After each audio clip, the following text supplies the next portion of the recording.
moment.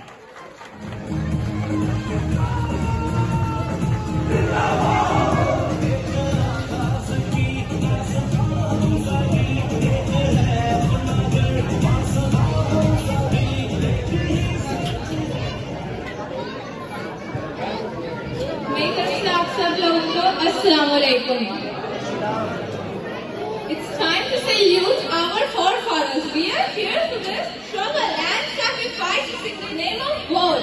My hope remains with my country, having a high spirit to become an eagle of Iqbal and follower of Jinnah.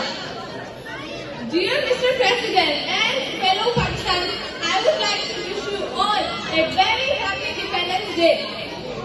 Today, we gather under our green and white flag, united and free. For this is the day when we remember the sacrifices of the great freedom fighters. The efforts of our national heroes will never be forgotten. Because of them, we got our own identity and our own values. It's our duty to try our best and serve our country. Remember the message of hope and courage by Quaid-e-Azam. Do your duty and have faith in God. With faith, discipline and devotion, you can achieve